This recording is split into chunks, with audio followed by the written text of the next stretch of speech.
Oi, pessoal, tudo bem com vocês? Espero que estejam todos bem. Não vejo a hora de reencontrá-los.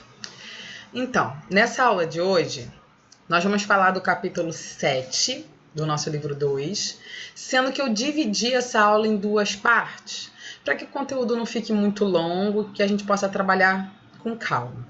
A gente vai falar de regionalização do território brasileiro. Lembrando que é importante assistir também aqui a aula do SAIS, tá bom? Porque todos esses recursos vão ajudar na compreensão do assunto. Estou usando esse recurso de mostrar aqui o livro. Vocês não se preocupem com a parte que não fica legível, se em algum momento o meu rosto ficar na frente, porque é exatamente o que vocês têm de material em casa. É só para eu direcionar os assuntos que são importantes, tá bom? Então a gente começa a falar sobre alguns conceitos da geografia. Por exemplo, território, região e regionalização. Primeiro que a gente fala de território, existem vários conceitos dentro da geografia, mas uma coisa que todos os estudiosos concordam é que território é uma área do qual tenha uma delimitação através de poder.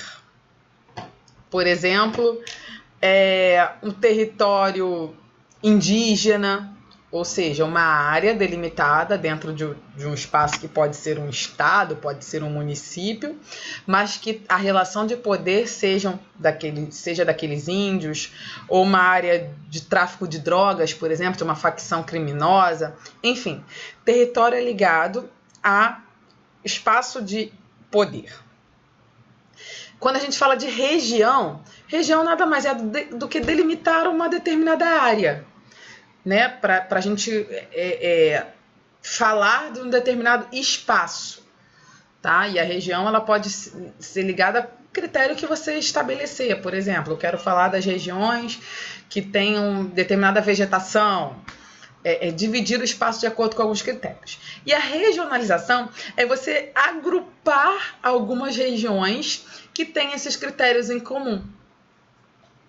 Regionalização é você dividir territórios em regiões de acordo com o que você quer falar, do que você quer estudar, né, do que você quer gerir alguma situação para aquele espaço.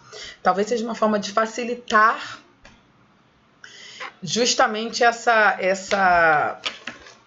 esse gerir, né, para eu já juntar situações que precisem das mesmas providências para eu não tomá-las individualmente, digamos assim. Nosso livro traz aqui um pouquinho do processo histórico do Brasil, de atividades econômicas que são extremamente ligadas ao processo de formação do nosso território.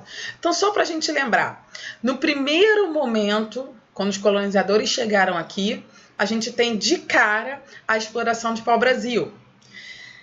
Os historiadores dizem que, na verdade, eles chegaram aqui com a intenção de procurar minerais, especiarias, mas ali naquela área litorânea do Nordeste não encontraram, né, no primeiro momento, mas encontraram o pau-brasil, que era muito importante para tirar tintura. E aí exploraram muito esse pau-brasil.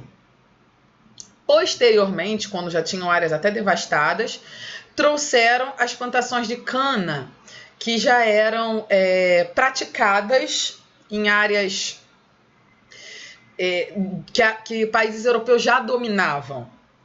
E aí, junto, trouxeram os escravos africanos para que fossem mão de obra dessas plantações. Claro que estou falando isso de forma bem resumida, só para a gente lembrar o processo.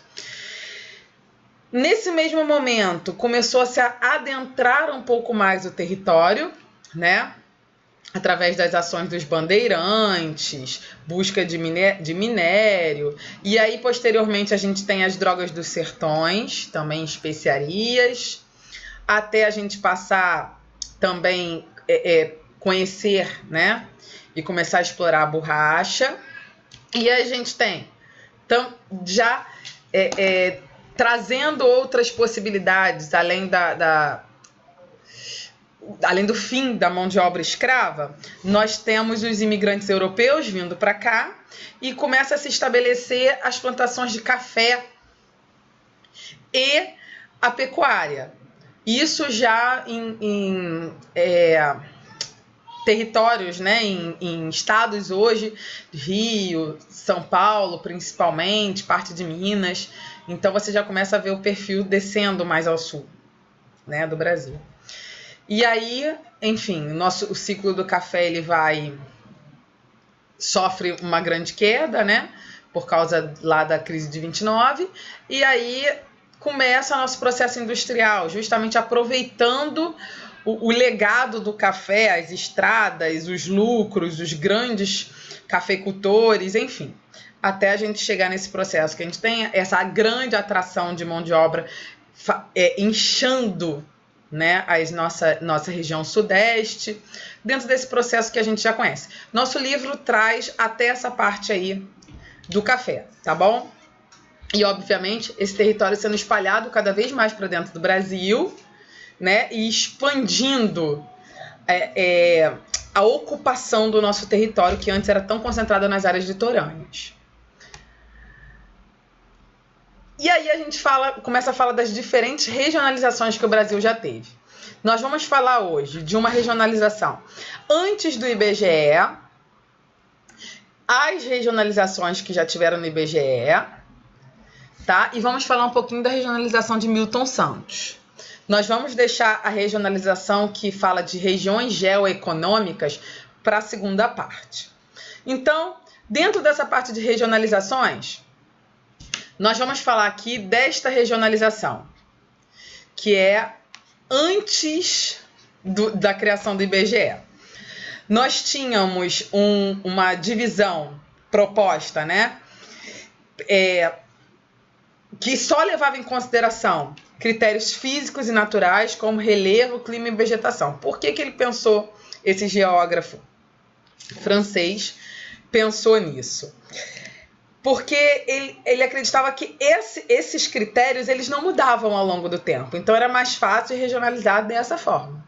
Então, olha aí como é que ficou a divisão do país e os nomes de cada região. Observem bem no livro de vocês, tá bom? Porque eu vou falar mais os propósitos de cada regionalização. Posteriormente, poxa, isso foi em 1913. Depois, 1940, nós temos a regionalização do IBGE, porque agora foi criado, e eu acho que minha câmera deve estar na frente. Agora a gente tem justamente a criação, se tiver na frente vocês vão ver do livro de vocês. Estou falando dessa aqui, ó, regionalização de 1940. A gente tem o IBGE, um instituto que vai fazer toda uma pesquisa para justamente dividir o território agora, também levando em consideração critérios físicos e critérios econômicos, mas ligado à demanda do governo, ou seja, justamente para o governo direcionar os recursos de acordo com as necessidades de cada região dessa. Sendo que ainda ficou uma regionalização bem limitada no sentido de pegar territórios com necessidades diferentes e colocar na mesma região, tá bom? Aí vocês dão essa observada que dividia em norte, nordeste, este, sul e centro.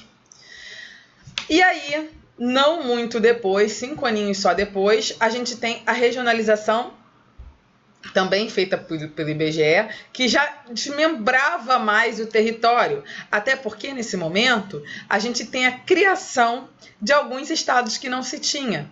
Por exemplo, Roraima, o Amapá, a parte do Mato Grosso que se dividiu, e ainda criou-se alguns estados nesse momento que foram extintos posteriormente. Então, a gente tem uma região bem mais fracionada, digamos assim.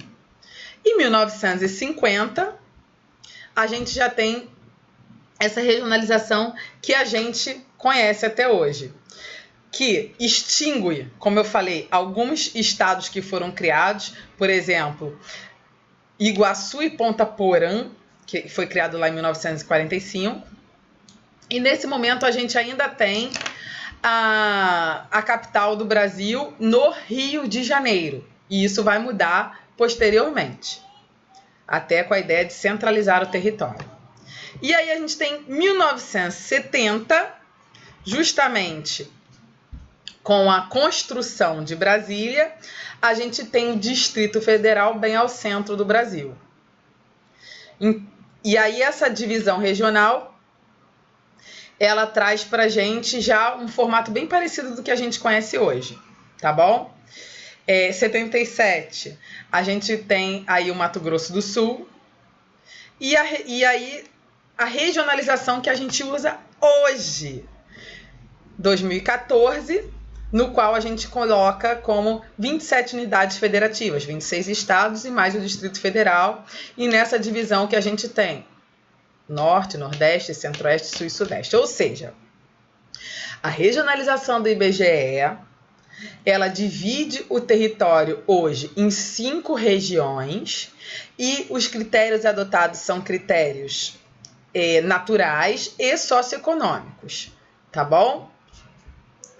E agora a gente vai falar um pouquinho aqui da regionalização de Milton Santos. Essa regionalização ela não é tão usada nos livros didáticos, mas é uma regionalização bastante interessante, porque ele traz justamente uma divisão em relação a espaços que ele chama de opaco, que são espaços onde o meio tecnológico, científico não circula muito, são áreas com densidade demográfica menor.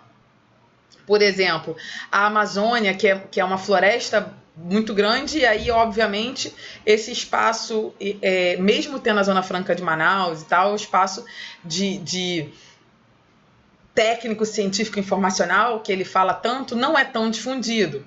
Ao contrário de algumas áreas, como a região sul, essa região aqui que a gente está em rosinha, que já tem um processo muito maior de desenvolvimento tecnológico, e esse desenvolvimento tecnológico que a gente fala ele chama de região concentrada, né? Ou seja, é onde concentra muitos componentes, é como se fosse o cérebro do país, né? Onde tem as principais sedes de empresa, todos os mecanismos informacionais. A gente tem a região Nordeste, que ela é desprovida dessa difusão tecnológica, não pelo fato de ter espaços de baixíssima densidade demográfica, como a região da Amazônia, mas por ser uma região pobre de infraestrutura, de um espaço ainda ligado à pobreza, mesmo que isso venha mudando hoje. E a região Centro-Oeste, que o destaque dela é justamente a produção do agronegócio, né? O trazer a principal fonte econômica que a gente tem no país, e que cada vez mais está inserida no processo tecnológico, porque a gente tem hoje as nossas exportações do agronegócio muito desenvolvidas tecnologicamente. Então, a gente consegue perceber que, ao longo do tempo, essa tecnologia, esse meio técnico, científico, informacional, de um modo geral, ele está se expandindo pelo Brasil. Mas ainda representa muito esses espaços ligados a esses critérios que o Milton Santos fez para dividir essa região. Como eu falei para vocês, vamos até aqui. Vocês vão fazer os exercícios propostos lá no nosso roteiro, e a parte de complexos geoeconômicos vai ficar para a parte 2 do nosso próximo encontro. Tá bom, gente? Manda um alô para mim lá no e-mail, mesmo que não tenha dúvidas, para eu ver que vocês estão participando, estão vendo as aulas. Manda dúvida se tiver também. Continuem se cuidando bastante, fiquem com Deus, até o nosso próximo encontro. Beijinho!